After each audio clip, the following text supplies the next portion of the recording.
Last video में ना percentage conversion का पूरा कॉन्सेप्ट समझा दिया था, कॉन्सेप्ट भी बताया, कन्वर्जन कैसे करते हैं वो बताया, इंपॉर्टेंट मतलब जो ज़्यादा यूज़ होते हैं वो वाले भी बताए, 1/3 का कॉन्सेप्ट समझाया, और जो कन्फ्यूजिंग वाले थे वो सारे समझाए। ठीक है, मैंने कहा था कि अगली जो वीडियो की उसमें मैं उन सब का यूटिलाइजेशन करके उन क्वेश्चन लाऊंगा। तो मैं आज 10 क्वेश्चन लाया हूँ, हम वो करेंगे। आप देखना आपको कितना याद है और कितना भूल चुके हैं और कैसे करना है सब देखेंगे। चलो, पहला क्वेश्चन तो यही है, 4.166% ऑफ 48 प्लस 37.5% ऑफ 216। ठीक है, कुछ याद आ रहा है क्या? ये मैंने कल आपको बताया था कि 1/24 कितना होता है, 4.166% होता है। ठीक है, बताया था मैंने 1/8 इंटू 1/3 करके। 1/8 कितना होता है, 12.5/3, 3 4 12 करके बताया था ना। हाँ, तो ये सेम वही है। तो इसको हम क्या लिख सकते हैं, इसको लिख सकते हैं हम 1/24। ठीक है, इंटू 48 प्लस 37.5, याद आ रहा है कुछ, 1/8 कितना था, 12.5।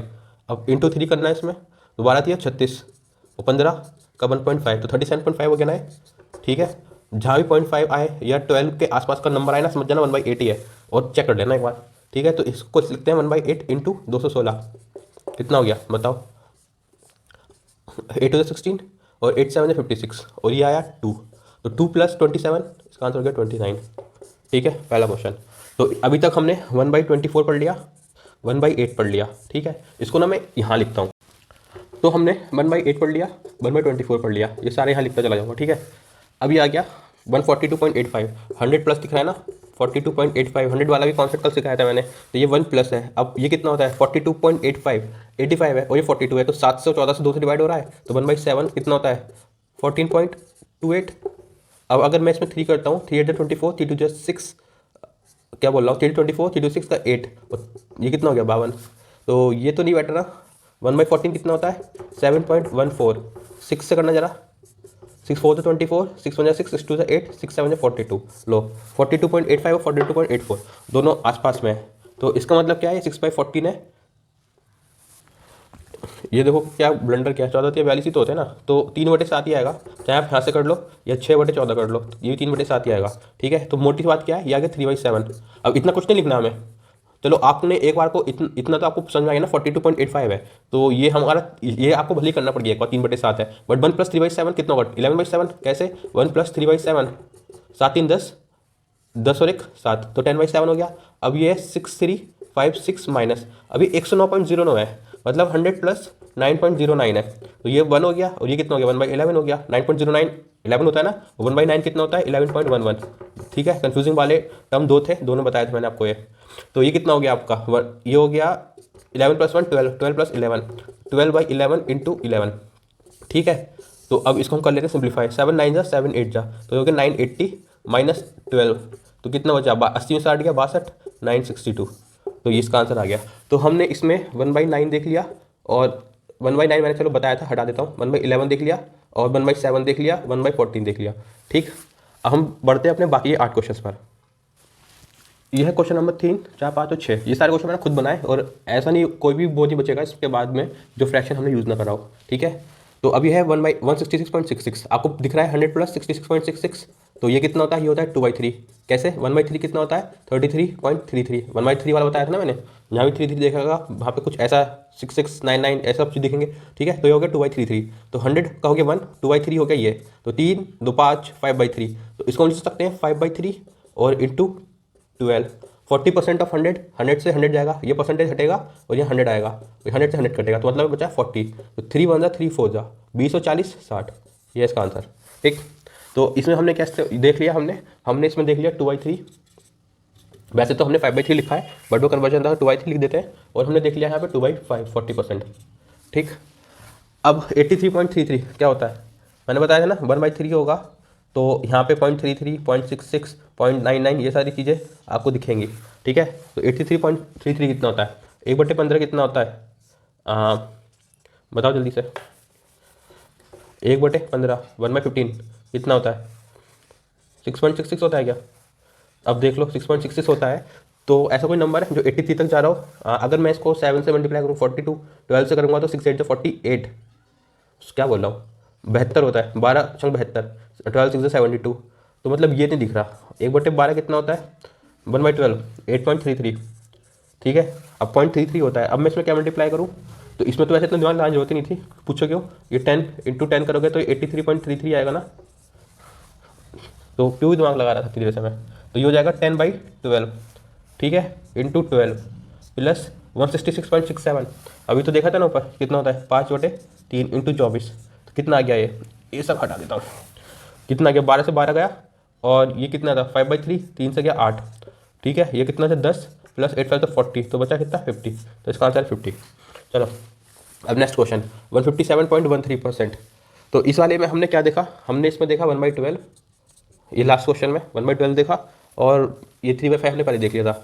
157.13% है, तो ये 100 प्लस 57.13% लिख सकता हूँ। 100 हो गया 1, 57.13 है, कुछ समझ में तो आ नहीं रहा, 3 है, इसको अगर मैं 4 करके देख लूँ तो 14 आ रहा है, तो मतलब ये आ जाएगा 1/7। 1/7 कितना होता है 14.28, तो इंटू 3 करता हूँ तो इसे, तो यही आएगा ना 14 42, तो ये है क्या, तो नहीं ये तो नहीं है। अगर 1/14 करूँ तो कितना आएगा 27.28। अगर मैं इसमें 8 से मल्टीप्लाई करूँ तो 8 6 56, हाँ यही आएगा। अब यहाँ भी कर सकता था मैं इसकी, किससे 4 से, क्योंकि 12 चौका 56 होते हैं ना, तो दोनों तरीके बता रहा हूँ आपको, ठीक है। 1/7 में इसलिए प्रिफर करता हूँ क्योंकि अगर 1/8 होगा तो कट कटा के तो 1/7 में आएगा ना, तो इसका क्या आएगा फिर बताओ, 1 प्लस ये 4 से क्या था ना 4/7, तो 7 4 11/7, तो इसको मिल सकते हैं 11/7 इंटू 14 प्लस ये क्या आएगा 53.33 क्या होता है, जल्दी से बताओ। देखो ये 0.33 है, तो 1/3 का तो रोल जरूर रहने वाला होगा। अब अगर मैं इसको 115 से चेक करता हूँ, 15 से, अब आप कहोगे 15 से क्यों, देखो एक चीज़ और होता है, यहाँ पे जो नंबर होता है ना वो डिनोमिनेटर से पूरा डिवाइड होना चाहिए, ठीक है, ये इसके आसपास होना चाहिए, सिंप्लीफिकेशन में तो पूरा डिवाइड होगा। तो 45 15 से जाता है, 12 से जाता है, इसलिए 15 से करता हूँ। 15 की वैल्यू क्या होती है 6.66। अगर मैं इसको 8 से मल्टीप्लाई करता हूँ तो आएगा 48 समथिंग, और 9 से करूँगा तो 9 6 54 आता है, तो ये तो ज़्यादा हो गया। 8 से मल्टीप्लाई करते हैं, चलो 8 6 48, 8 6 48, 48 प्लस 4 52, 8 6 48, 8 5 13, तो 53.28 आ गया ना, जो यही है इसके आसपास ही है।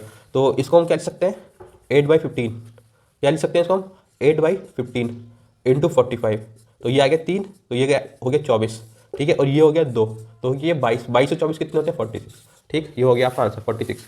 इस वाले में हमने क्या इस्तेमाल करा, हमने इस्तेमाल करा 1/7 का पहले से, 1/14 का और 1/15 का इस वाले क्वेश्चन में, ठीक है। अब हम मूव करते हैं अपने नेक्स्ट क्वेश्चन पे। देखो यहाँ भी 1.33 है, मैंने 33 वाले क्वेश्चन बहुत लिए हैं जिससे कि आपको कॉन्सेप्ट की एकदम क्लैरिटी हो जाए।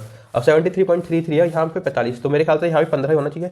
1/15 होता है 6.66। अब मेरे साथ में ना ये बोल के देखना, 16.6 1/15 होता है 6.66, क्यों आपको याद हो जाएंगे ना। अब इसमें मैं क्या मल्टीप्लाई करूँ कि 73 आ जाए। अगर मैं इसकी मल्टीप्लाई 9 से करता हूँ, 9 7 से कितने होते हैं 54, 10 से करता हूँ तो कितना आएगा बताओ 66, 11 से करके देखते हैं चलो, और 12 से, 12 6 72 होता है, बट 12 का मल्टीप्लाई बहुत बड़ा है, तो 11 से करके देखते हैं, 6 6 6 12, 6 6 12 13, 6 और 1 7, देखो 73.26 आ गया। तो इसका मतलब क्या है, ये है 11/15 और 45, 5 बन जा 5 3 जा, तो आ गया 33, ठीक। अब हम चलते हैं इस पे 109.09, 109.09 हमने पहले यूज़ किया था क्वेश्चन नंबर 1 या 2 में, तो ये 1 प्लस 1/11 आएगा, तो 9.09 क्या होता है 1/11, तो कितना हो जाएगा 12/11, और ये 121, तो यहाँ से गया 11, तो कितना आ जाएगा 132, 132 ये है और 33 ये है, जोड़ दो कितना हो जाएगा 165, तो इस वाले का आंसर हो गया 165। तो इसमें हमने क्या इस्तेमाल करा, फिर से 1/15, ठीक है। ये हमारे अभी तक कितने क्वेश्चन हो गए 6, बच्चे 4 क्वेश्चन और। अब बारी आ गई है अपने मोस्ट कन्फ्यूजिंग फैक्टर की। तो 16.66 और 6.66 दोनों सेम होते हैं ना, सेम ही तो दिख रहे हैं, बस यहाँ पे एक डंडे का अंतर है। आपको ध्यान होगा कल मैंने कितना गाढ़ा गाढ़ा बताया था कि सेम होते हैं सेम नहीं होते हैं, ध्यान रखना, ठीक है। अब देखो 6.66 कितना होता है 1/15 होता है ना, 6.66 1/15 होता है, और 16.66 कितना होता है 1/6, याद रखना 1/6 होता है और 1/16, ये कितना गया 5 और ये कितना गया 3, ऐड कर दो आंसर आएगा 8, ठीक है। 16.66 होता है 1/6 और 6.66 होता है 1/15, ठीक है। 1/15 का मैंने मैक्सिमम यूज़ करा अपने क्वेश्चन में। अब देखो फिर से सेम आ गया, सेम है ना, तो इसको हम क्या लिख सकते हैं 3, 6.25 बताओ, कल 3 पे बताए थे ना, ये 3 16.66 6.25 और 16.66 तीनों जो कन्फ्यूजिंग वाले हैं। 1.65 कितना होता है बताओ जल्दी से, तो 8 होता है, 8 होता है, तो फिर 12.5 क्या होता है, अब 8 को देख के 8 लिख देना ना, बताओ 16 होता है। देखो 12.5 होता है ना, तो उसका आधी तो करना है, 6.25 ही तो होगा, तो 16 होता है, ठीक है, ऑफ 64 प्लस 16.66 अभी बताया कितना होता है 1/6 ऑफ 42, कितना आ गया 16 4 जा 7, 7 जा 11, 11 3 14 आंसर। ठीक, तो अब इस वाले क्वेश्चन में अभी तक हमने क्या क्या इस्तेमाल कर लिया, हमने इसमें इस्तेमाल करा 1/6 का, 1/16 का, 1/15 का। 15 का तो हम ऑलरेडी बहुत इस्तेमाल कर सकते हैं, कर चुके हैं। ठीक है, अभी तक इन सब वैल्यूज़ का हम इस्तेमाल कर चुके हैं। ये 1/12 है। ठीक है, इतना ये सब वैल्यूज हम अभी तक इस्तेमाल कर चुके हैं। अब आखिरी के 2 क्वेश्चन है और ये पूरी लिस्ट लंबी हो जाएगी यहाँ तक। ये आखिरी के 2 क्वेश्चन बहुत लंबे लंबे दिख रहे हैं, वो सारी वैल्यूज पास पास दिख रही हैं। 41.66, 40, 44.44, 46.66.42। आपको ध्यान होगा ना, लास्ट वाले मैंने 0.16 वाले लिए थे, 5.26, 7.69, 4.76, 4.35, ये सब मैंने जानबूझ के लिए हैं। इन सब एकदम 5 वैल्यू को मैंने एक साथ क्वेश्चन में फॉर्मेट कराया क्योंकि आपको आसानी रहे पहचानने में। अब देखो कि कितने पास है ना, 44.44, 46.66, कितने आसान मतलब पास में है। चलो अभी कितना होता है 41.66, जल्दी बताओ। 1/24 कितना होता था, 4.166 बताया था ना। अभी 41 है तो इंटू 10 कर दो, इंटू 10 कर दो, तो ये आ गया ना 1/24। ठीक है, अभी इंटू 48 हो गया। ठीक, 40% टू 40 परसेंटेज हटेगा तो 100 नीचे आएगा। अब 1 0 1 0 ये खत्म, तो 24 चौका कितना होता है 96। ठीक है, ये सब दिमाग में करना है, लिख के मत करने बैठ जाना। अब अगला आ गया 44.44, 0.44 है, 11 4 44, मतलब ये 1/9 होने वाला है।